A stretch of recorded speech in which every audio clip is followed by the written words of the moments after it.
This is An Infinite Path, spoken word essays by Niles Heckman, some of which go on to become our documentary short subject films, half of which release freely here through the podcast, all of which can be found through your support at nilesheckman.com.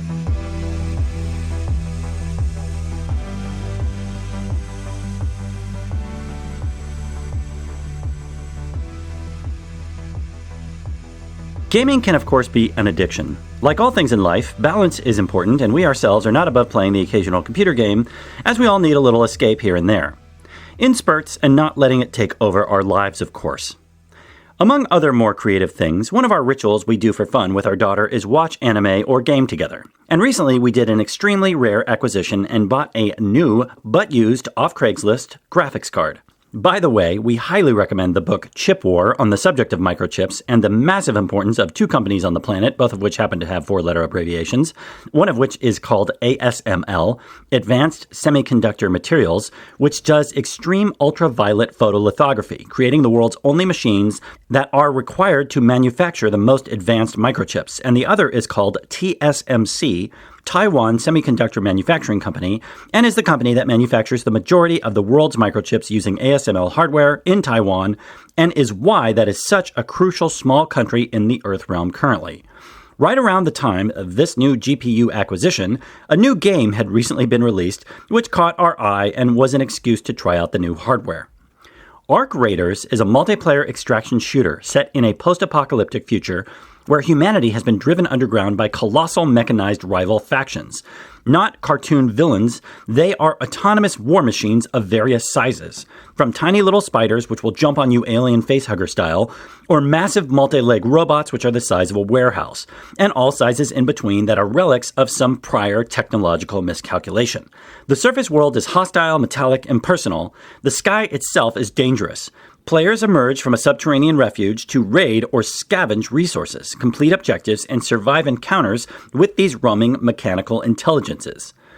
There is a crisis in gaming currently with what are called AAA games, meaning games made by large companies, usually by teams of thousands of people, and end up being flat, bloated, repetitive, shallow POSs that are expensive to buy, with the current release price for them being around $70, and then overly excessive with in-game purchases. They're just like superhero popcorn fluff movies. Arc Raiders was actually made by a rather small company, Embark Studios in Stockholm, Sweden, and the development team was supposedly under 100 people, which came out of one such AAA former company that was making the Battlefield franchise, which, like most supposedly creative companies, didn't use their employees' creativity. So they were like, F you, we're out, we're starting our own company. And have now more creatively created a phenomenal game that is selling well, retaining players well, and has become a somewhat phenomenon putting AAA game companies to shame. We've been impressed by it for numerous reasons. The graphics are amazing, the sound design is incredible, and the guns and shooting gameplay are phenomenal, even though that's not actually what the game's really so much about. But it also has done numerous things well that we, like many other gamers, have thought about but wondered why more games haven't done until recently. The first is called proximity chat, where players can talk to one another over their real voice through microphones, unlike military comms in past games where you could just speak to team members wherever they were inside the map of the whole game world. It's based now more on how closely one player is to one another, i.e. within proximity of voice distance, and your voice sounds like it's in that environment. So if you're in a medical lab, it sounds like it's in a sterile environment, or if you're in a factory setting, it echoes off the machinery, etc. One can imagine how much fun this adds to gameplay when you can hear other voices, friend or foe, and people use their personalities to talk trash, be a jerk, or be helpful, funny, or nice. The next is that the game is an extraction shooter, meaning you load into a map, collect things, engage with things, and have to leave alive in order to be successful and keep your rated loot. So if you die, you lose almost everything, which can include stuff you spent a great deal of time working towards, a custom gun build you've put together, equipment, etc. So this creates a game dynamic with scarcity in the game, and that your life in the game has more value. And thus people are more careful around each corner, like you would really be if you were in a real shootout. For decades, most games, especially ones with death, have had a fast pace where if you die in the game, you just respawn, meaning your character just pops back to life, usually at some other location, basically instantly. This means you kill or be killed, and are quickly back in the fight no matter what, and it's got the sophistication of a shallow arcade game, reloading over and over again, and are repetitive and end up being very boring. The third is the general sophistication of the arcs. Just like the Terminator franchise, which, like most sci-fi, gives grave warning about the potential malevolence of artificial intelligence in the form of what is called Skynet, the game has humans, which are, again, all real people playing the game, most of which, because we're post-apocalyptic, look like homeless Chicagoans, who are fighting artificially intelligent machines that are powered by real AI and machine learning. So you, as a human playing the game, load into a world in which the dystopian sci-fi prediction has become reality, and are playing against AI machines that want to kill you and have machine guns, lasers, flamethrowers, rockets, bombs, etc. in their arsenals, and somewhat think and learn and outsmart you.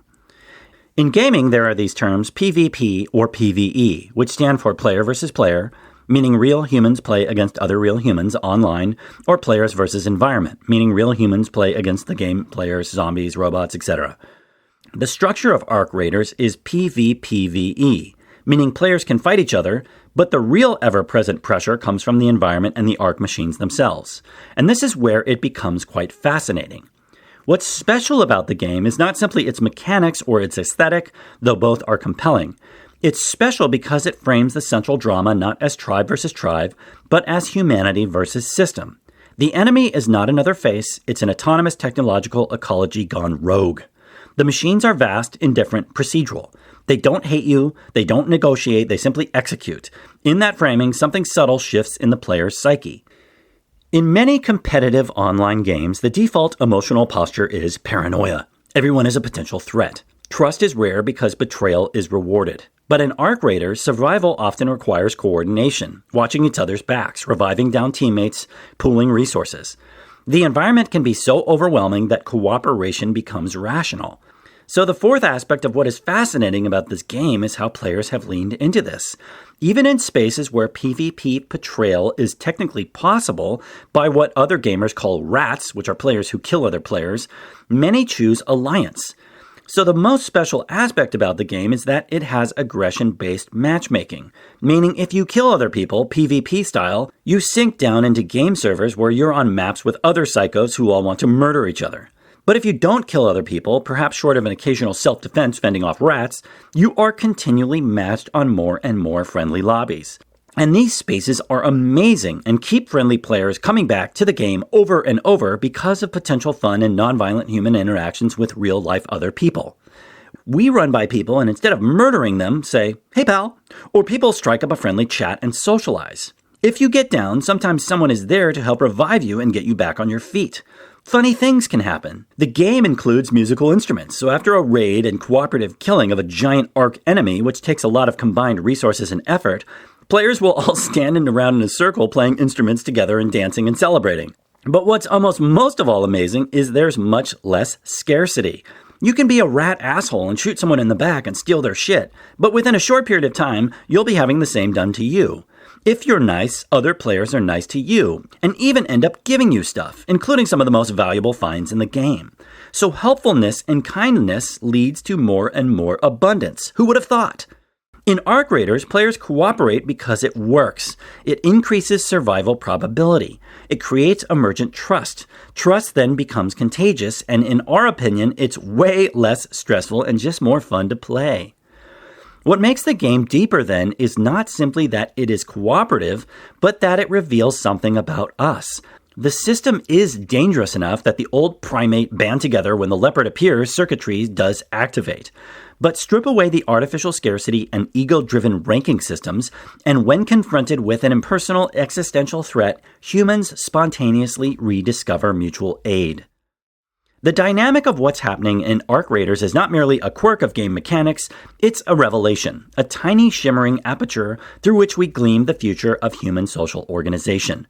The expectation, particularly in contemporary multiplayer environments, is predation, suspicion, opportunism. The Hobbesian reflex, other players are threats. We assume competition because modernity has trained us to assume scarcity and betrayal.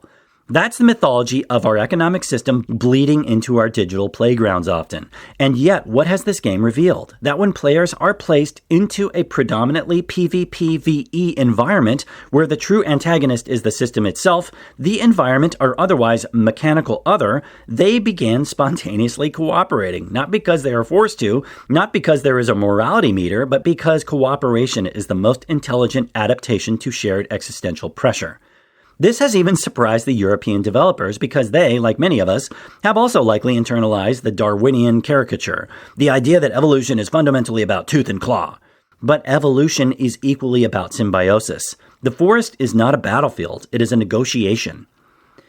When the perceived enemy is not each other, but a larger system, alien machines, environmental threat, impersonal adversary, human beings tend to organize together in mutual aid. This is very important, and it suggests much of our conflict in the quote-unquote real world is a misinterpretation of who the real enemy is. If the enemy is your neighbor, you compete. If the enemy is entropy, extinction, ecological collapse, then suddenly cooperation becomes not virtuous but more necessary. Because in a PvE structure, the game reframes the narrative.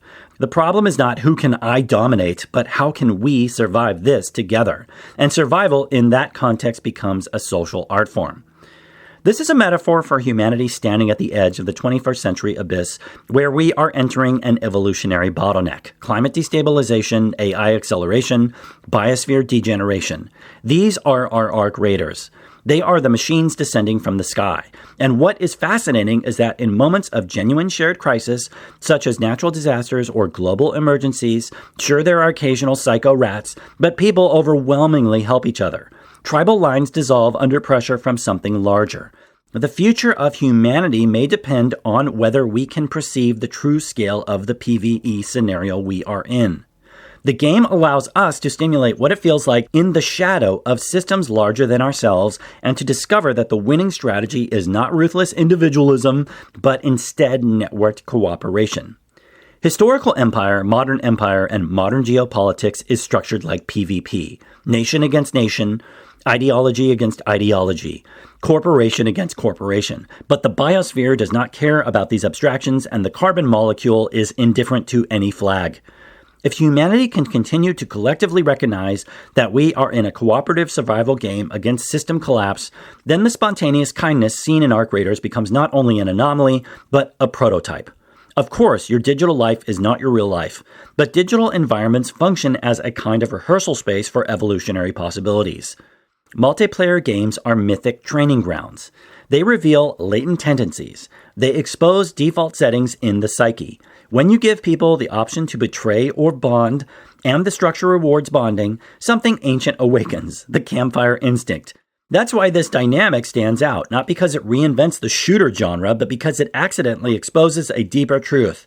When the sky fills with machines, the tribe reforms around the campfire. The game has been talked about as a massive social experiment. Patrick Suderland, CEO of Embark Studios, and CEOs of megacorpses are scumbags, but medium to small companies have some decent ones, revealed that a distinguished neurology professor actually approached him about Arc Raiders and why it should be used in a psychological testing scenario. He claimed, I actually had a conversation at dinner 3 days ago with a very prominent professor of neurology that had gotten to know the game and said, listen, you have no idea what you've built. Forget about the game itself. From just the whole idea of psychological and social experimentation and what this game can be. She, a good friend of mine, basically said, you should go and do a collaboration or work with people from the medical field to study what behaviors are triggered in Arc Raiders. In the West, we have been so conditioned, especially in America, to expect selfishness that altruism feels like some sort of glitch in the code, but it is not a glitch. It is the deeper program. Competition is context dependent. Cooperation is structural to our survival. The question is not whether humanity is capable of cooperation. Clearly we are. It's our default state. The question is whether we can design our game mechanics and our economic systems, our political frameworks, our technological incentives to reward cooperation rather than extraction. Imagine a planetary civilization where ecological restoration, resilient renewable infrastructure, and collective intelligence are the PvE objectives. Suddenly, the smartest strategy is alliance. So, the game is a parable. When the threat is impersonal or immense, the illusion of separateness weakens. And when separateness weakens, a new form of intelligence emerges. Not individual brilliance, but distributed cognition. It's the good aspect of a hive mind. Not in the being susceptible to propaganda sense or the dystopian sense, but in the mycelial sense. Information flowing through a network of sovereign nodes. Arc Raiders reveals that beneath our cynical cultural narrative lies an untapped cooperative reflex, and that reflex may be the hinge on which the future turns. The real question is, can we learn from our simulations before reality forces the lessons upon us? Because reality, like the game, does not offer respawns.